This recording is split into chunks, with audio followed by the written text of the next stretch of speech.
علاقے کو فتح کیا، مگر اس کے بعد تقریباً 200-250 سال تک مسلمانوں نے نہ کوئی داخلہ سندھ کی طرف سے کیا اور نہ ہی خیبر پاس کے راستے ہندوستان پر کوئی یلغار کی۔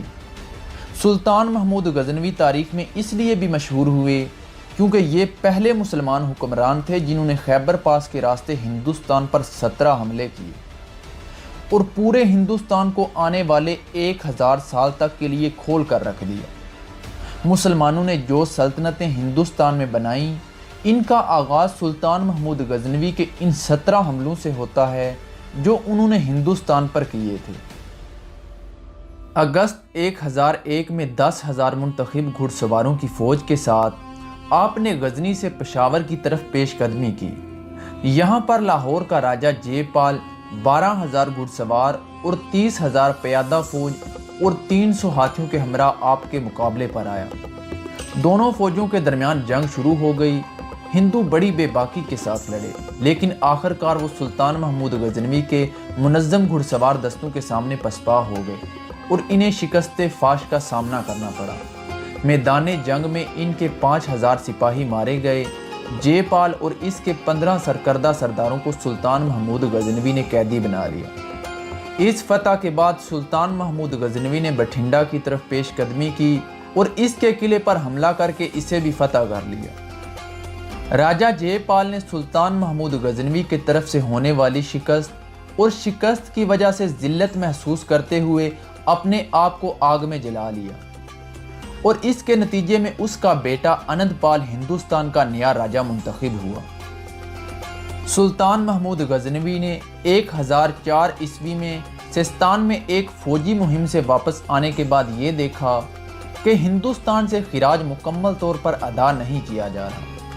لاہور کے راجہ انند پال نے اپنے حصے کا خراج ادا کر دیا تھا، لیکن بھاٹیا کے ایک باج گزار راجہ بیجی رائی نے اپنے حصے کا خراج روک لیا تھا اور مسلمانوں سے نہایت تلخ رویہ اختیار کرنے کے علاوہ ان گورنروں سے چھیڑ چھاڑ کرنے لگا جنہیں سلطان محمود غزنوی نے ہندوستان میں تعینات کیا تھا۔ سلطان محمود غزنوی ملتان کے راستے سے راجہ کے علاقے میں داخل ہوئے اور آپ نے دیکھا کہ بھاٹیا کو ایک نہایت بلند فصیل قلعہ بند کیا گیا ہے اور اس کے ارد گرد ایک گہری اور کشادہ خندق ہے۔ راجہ نے اپنی راجپوت فوج کو جنگ کے مطابق ترتیب میں کیا اور ہندوستانی مسلمانوں سے اس قدر بے باکی سے لڑے کہ لگاتار 3 دن کی جھڑپوں کے بعد کوئی نتیجہ سامنے نہ آیا۔ تمام مضبوط مورچوں پر ہندوؤں کا قبضہ تھا اور مسلمانوں کو اس قدر نقصان کا سامنا کرنا پڑا کہ وہ اب میدان جنگ چھوڑنے کی تیاری کرنے لگے۔ آخر کار چوتھے روز سلطان محمود غزنوی نے اپنی فوج کے سامنے اپنا رخ مکہ مکرمہ کی طرف کیا اور سجدے میں گر گئے۔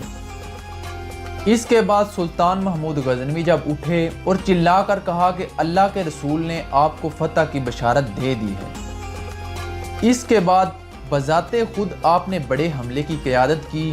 سپاہیوں کے زبردست نعروں سے فضا گونج اٹھی اور مسلمان اس قدر شدت سے حملہ کرنے لگے کہ دشمن کو شہر کے دروازوں تک دھکیل دیا گیا۔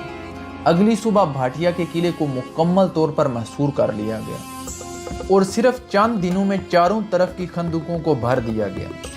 بیجی رائی نے جب یہ دیکھا کہ اپنی پوزیشن کو مستحکم رکھنا ناممکن ہو گیا ہے تو اس نے قلعے کو خالی کر دیا اور اس کے دفاع کے لیے ایک مختصر سی چھاونی کو وہاں چھوڑنے کے بعد اس نے اپنی باقی فوج کے ہمراہ دریائے سندھ کے کنارے پر اگے جنگل میں پناہ لی۔ سلطان کی فوج کے ایک دستے نے جنگل میں اس کا تعاقب کیا اور انہوں نے اس کے مورچے پر حملہ کیا اور اسے تنگ گھاٹیوں کی طرف بھاگنے پر مجبور کر دیا۔ اس کے بہترین دوست بھی اس کا ساتھ چھوڑ چکے تھے اور جب اسے قیدی بنایا جانے لگا تو اس نے اپنی ہی تلوار سے اپنی زندگی کو ختم کر لیا۔ اس کے پیروکاروں میں جنہوں نے آقا کی موت کا بدلہ لینے کی کوشش کی، انہیں بھی قتل کر دیا گیا اور ایک حملے کے ذریعے بھاٹیا پر قبضہ کر دیا گیا۔ 280 ہاتھی، بے شمار غلام اور دیگر مال غنیمت سلطان کے ہاتھ لگا اور وہ ایک فاتح کی حیثیت سے غزنی واپس لوٹ گئے۔ ملتان کے پہلے حکمران شیخ حمید سعیدی نے امیر سبکت گن کی اطاعت قبول کر لی تھی اور خراج ادا کرتا رہا۔ اس کے بعد اس کا بیٹا ناصر اور اس کا پوتا داؤد غزنی سلطان کے مطیع رہے، لیکن 1005 عیسوی میں اس نے لاہور کے راجہ اند پال سے مل کر بغاوت کر دی۔ اب سلطان محمود غزنوی نے ملتان کو دوبارہ فتح کرنے کا منصوبہ بنایا، لہذا موسم بہار کے آغاز میں ایک بہت بڑی فوج کے ہمراہ آپ نے اس مقام کی طرف پیش قدمی شروع کر دی۔ پشاور کی پہاڑیوں میں اند پال کی فوجوں نے اس کا مقابلہ کیا، لیکن غزنی کی فوج نے انہیں زبردست شکست سے دوچار کیا اور دریائے چناب کے کنارے پر سودرا کے قصبے تک ان کا تعاقب کیا۔ اند پال اپنے دارالحکومت کو چھوڑ کر کشمیر کی طرف بھاگ گیا۔ سلطان محمود غزنوی بٹھنڈا کے راستے ملتان کی طرف بڑھے اور 7 روز تک اس کا مکمل محاصرہ کیا۔ آخر کار داؤد کو گرفتار کر لیا گیا اور اسے اس وعدے پر معافی دی گئی کہ وہ 20,000 طلائی درہم سالانہ خراج کے طور پر ادا کیا کرے گا۔ ہو سکتا ہے کہ سلطان ہندوستان میں اپنا قیام طویل کر لیتے، لیکن ان کے سسر اور کاشگر کے بادشاہ ایلک خان کی طرف سے ان کے مغربی علاقوں پر حملے کے باعث انہیں مجبوراً غزنی واپس لوٹنا پڑا، اور آپ نے ہندوستان کے تمام معاملات ایک ہندو شہزادے سیوک پال کے سپرد کر دیے، جو پشاور کے حاکم ابو علی کے اثر و رسوخ سے مسلمان ہو گیا تھا۔ سلطان کے نائب سیوک پال کی بغاوت نے سلطان محمود غزنوی کو 1005 اور 6 میں دوبارہ ہندوستان کی سرزمین پر لا کھڑا کیا، کیونکہ اس نے سلطان کے تمام افسروں کو ان کے محکموں سے نکال دیا تھا۔ سلطان نے سب سے پہلے اپنے دستے کے ایک حصے کو پیش قدمی کرنے کا حکم دیا۔ دستوں نے ہندو فوج کے سامنے غیر متوقع طور پر ظاہر ہو کر انہیں زبردست شکست سے دوچار کیا اور سیوک پال کو قیدی بنا لیا گیا اور اسے 4 لاکھ درہم جرمانے کے طور پر ادا کرنے پر مجبور کیا گیا اور ساری زندگی سرکاری قید کے طور پر رکھا گیا۔ ملتان کی بغاوت میں اند پال کی حمایت اور غدارانہ رویہ سلطان محمود غزنوی کے سینے میں کانٹے کی طرح کھٹک رہا تھا۔ چنانچہ 1008 عیسوی میں موسم بہار کے اوائل میں ایک بہت بڑی فوج کے ہمراہ ایک عظیم مہم کے سلسلے میں ہندوستان کی طرف گامزن ہوئے۔ اند پال جو مسلمانوں کی طاقت سے باخبر تھا اور اسے سابقہ نقصانات ابھی یاد تھے، اس نے ہندوستانی راجاؤں میں مذہبی جوش و خروش پیدا کرنے کے بعد ان سے درخواست کی کہ وہ ارض مقدس پر اپنے مشترکہ دشمن کو نکالنے کے لیے جدوجہد کریں۔ اس کی اپیل کا خیر مقدم کیا گیا اور اجین، گوالیار، کنوج، دہلی، اجمیر اور کالنجر کے راجاؤں نے اپنی دستیاب فوجوں کو جمع کیا اور دریائے سندھ کی طرف پیش قدمی شروع کر دی۔ پنجاب کی سرزمین پر جمع ہونے والی سب سے بڑی فوج پشاور کی سرحدوں پر میدان کے سامنے نمودار ہوئی، پھر اس میں ہر روز اضافہ ہوتا چلا گیا۔ جنگ کی تیاریوں کے لیے ملک کے ہر علاقے سے مال و زر مہیا کیا گیا اور اس قدر حب الوطنی کا مظاہرہ کیا گیا کہ ملک کے طول و عرض سے ہندو عورتوں نے اپنے زیورات پگھلا کر قومی مقصد کے لیے ذرائع فراہم کرنے کے لیے سونے اور چاندی کی صورت میں روانہ کیے۔ اسلامی فوج چاروں طرف سے گھر گئی اور انہوں نے عام حملے کے خدشے کے پیش نظر خود خندق کھودنے کا فیصلہ کیا۔ اس کے بعد دونوں فوجیں 40 روز تک آمنے سامنے بے حس و حرکت پڑی رہیں۔ آخر کار اس سکوت کو ہندوؤں نے توڑا۔ انہوں نے مسلمانوں کے مہیا کردہ موقع سے فائدہ اٹھایا، جنہوں نے دشمن کو مشتعل کرنے اور انہیں خندقوں کی طرف پیش قدمی کرنے پر اکسانے کے لیے 6000 تیر اندازوں کو سامنے بھیجا تھا۔ ہندو انتہائی غیظ و غضب کے ساتھ مسلمانوں کے مورچوں میں داخل ہو گئے اور زبردست خون ریزی شروع ہو گئی۔ نہایت مختصر وقت میں 5000 مسلمان شہید ہو گئے۔ تاہم ہندوؤں کی پیش قدمی کو روکنے کے لیے مسلمانوں کی ایک منظم فوج نے ڈٹ کر ان کا مقابلہ کیا اور انہیں شکست سے دوچار کیا۔ اس فتح کے بعد سلطان محمود غزنوی نے شہر نگر کوٹ اور اس کے بعد بھیم کے مشہور قلعے کا محاصرہ کر لیا اور انہیں فتح کرنے کے بعد غزنی واپس لوٹ گیا۔ 1011 عیسوی میں سلطان محمود غزنوی نے تھانے سر کو فتح کرنے کا ارادہ کیا۔ ہندو اس کا اسی طرح احترام کرتے تھے جس طرح مسلمان مکہ مکرمہ کا کرتے ہیں۔ انند پال نے سلطان کو خزانے پیش کیے اور آپ سے وعدہ کیا کہ شاہی خزانے سے ہر سال اس قدر ادا کرتا رہے گا۔ اس کے علاوہ 50 جنگی ہاتھی اور نہایت بیش قیمت تحائف پیش کرنے کا وعدہ کیا، لیکن سلطان محمود غزنوی نے سارے ہندوستان سے بت پرستی کو جڑ سے اکھاڑ پھینکنے کا تہیہ کر رکھا تھا۔ سلطان نے راجہ کی اس پیشکش کو رد کر دیا اور شہر پر قبضہ کر لیا اور ان کے بڑے بڑے عظیم الشان مندروں کو تباہ کر دیا اور بتوں کو پاش پاش کر ڈالا۔ ان بتوں میں سب سے اہم بت کو جگسوم کہا جاتا تھا اور اس کے بارے میں ہندوؤں کا عقیدہ تھا کہ یہ روز تخلیق سے موجود ہے۔ اسے بے شمار ٹکڑوں کی صورت میں غزنی اور مکہ اور مدینہ اور بغداد روانہ کر دیا گیا تاکہ گلیوں میں پاؤں تلے روندا جائے۔ کہا جاتا ہے کہ سلطان محمود غزنوی نے اس موقع پر 2 لاکھ قیدی غزنی روانہ کیے تھے۔ اس دفعہ بہت سارا مال غنیمت سلطان محمود غزنوی کو حاصل ہوا۔ 1013 عیسوی میں سلطان نے ایک بہت بڑی فوج کے ہمراہ بلوات کے پہاڑوں کی طرف پیش قدمی شروع کر دی اور بھرپور حملے کے بعد شامنی کو ہتھیار ڈالنے پر مجبور کر دیا۔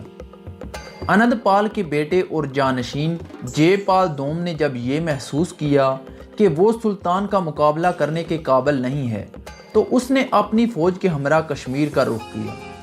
سلطان نے پہاڑی علاقے میں ایک حاکم کو تعینات کیا اور خود کشمیر کے راستے غزنی واپس لوٹ گئے۔ 2 سال بعد سلطان نے چند باغی سرداروں کو سزا دینے اور چند قلعوں کو فتح کرنے کے لیے کشمیر کا رخ کیا۔ ان میں سب سے اہم لو کوٹ کا قلعہ تھا جو اپنی بلندی اور مضبوطی کے لیے بہت مشہور تھا۔ موسم گرما کے دوران اس مقام کو فتح کرنے کے لیے سلطان کی تمام کوششیں ناکام ہو چکی تھیں اور موسم سرما شروع ہونے پر سلطان کو اس مہم کو ترک کر کے مجبوراً غزنی واپس لوٹنا پڑا۔ 1017 عیسوی کے موسم بہار میں سلطان 1 لاکھ گھڑ سوار اور 20,000 پیادوں کے ساتھ کنوج کی طرف آگے بڑھے۔ کنوج کا راجہ بڑی شان و شوکت اور جاہ و جلال کا حامل تھا، لیکن دفاع کے لیے مکمل طور پر تیاری نہ ہونے کے بعد اس نے امن پر صلح کر لی۔ اس کے بعد سلطان نے آس پاس کے تمام چھوٹے بڑے قلعوں کو فتح کیا اور غزنی واپس لوٹ گئے۔ 1021 عیسوی میں ہندو راجاؤں کی متحدہ فوجوں نے کنوج کے راجہ کنور رائے پر حملہ کر دیا کیونکہ اس راجہ نے سلطان محمود غزنوی سے صلح کر لی تھی۔ سلطان کو جب اس صورتحال کا علم ہوا تو آپ نے ہندوستان کی طرف پیش قدمی شروع کر دی، لیکن اس سے بیشتر کہ وہ کنوج پہنچتے اس پر کالنجر کے راجہ نندا نے قبضہ کر لیا اور اس نے کنوج کے راجہ کو قتل کر دیا۔ کنوج کے راجہ کی موت کا بدلہ لینے کے لیے سلطان نے کالنجر کا محاصرہ کر لیا اور اسے بھی فتح کر لیا۔ کالنجر کی فتح کے بعد سلطان محمود غزنوی نے کشمیر کے راستے لاہور پر حملہ کیا اور اسے بھی فتح کر لیا اور اس کے راجہ کو وہاں سے بھاگنے پر مجبور کر دیا اور لاہور کا تمام انتظام اپنے مشیر جنرل ملک ایاز کے سپرد کر دیا، جس کا نام بہت سی روایات اور اپنے آقا کے ارشادات میں موجود ہے۔ ملک ایاز نے لاہور کا قلعہ اور فصیل تعمیر کروائی اور شہر کو وسیع اور خوبصورت بنایا۔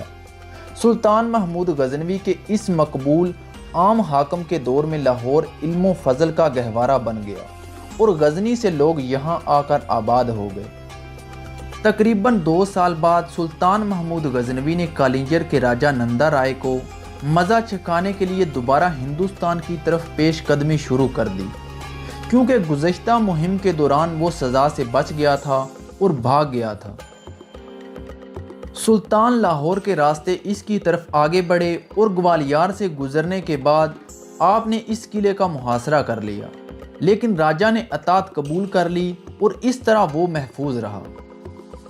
سلطان محمود غزنوی کافی عرصے سے کاٹھیاوار کے ایک ساحلی شہر سومنات کے مشہور و معروف مندر کی دولت اور تقدس کے بارے میں سنتا چلا آ رہا تھا۔ وہاں پر ہندوستان کے سبھی حصوں سے پجاری جمع ہوتے تھے۔ ہندوؤں کا عقیدہ تھا کہ سوما دیوتا جس کے نام پر یہ مندر مشہور تھا، اس کو تمام ارواح پر مکمل اختیار حاصل ہے۔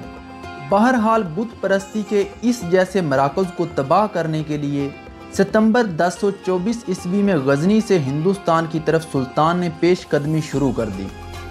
آپ کے ہمراہ ترکستان اور ہمسایہ ممالک کے 30,000 نوجوان رضاکار بھی شامل تھے۔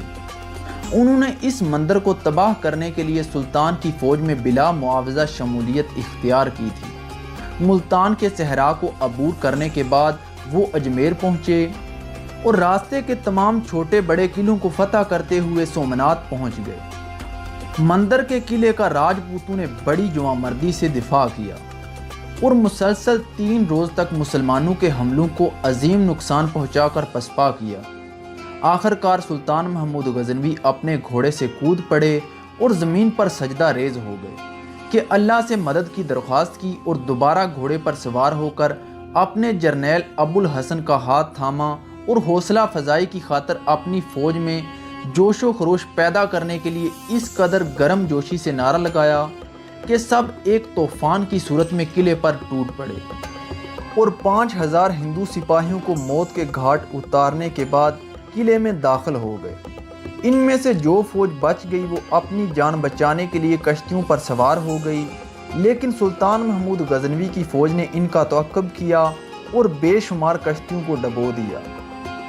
سومنات کی فتح کے بعد جب ہندو پجاریوں اور مہاراجوں نے سلطان کو رشوت پیش کی اور کہا کہ سومنات کے بت کو نہ توڑیں، تو آپ نے وہ تاریخی جواب دیا جس نے تاریخ میں سلطان کو امر کر دیا۔ سلطان نے فرمایا، اگر آج میں نے بت کے لیے پیسے لیے تو تاریخ مجھے بت فروشوں کے نام سے یاد کرے گی، بت شکن کے نام سے نہیں۔ سومنات میں مختصر قیام کرنے کے بعد سلطان نے آس پاس کے چند قلعوں کو فتح کیا اور اس ملک کے راجہ کو گجرات کی سلطنت عنایت کرنے کے بعد سندھ کے راستے غزنی واپس لوٹ گئے۔ سومنات کی مہم اور گجرات کے مارکوں میں 2.5 سال صرف ہو گئے تھے۔ ہندوستان کے لیے سلطان محمود غزنوی کی آخری مہم کا آغاز 1027 عیسوی میں ہوا۔ یہ مہم دریائے سندھ کے کناروں پر آباد جاٹ قبائل کے خلاف تھی۔ انہوں نے گجرات سے واپسی پر مسلمانوں کی فوج سے چھیڑ چھاڑ کی تھی۔ ان قبائل کو تسخیر کرنے کے بعد سلطان محمود غزنوی نے ہندوستان پر کوئی حملہ کرنے کا ارادہ نہیں کیا۔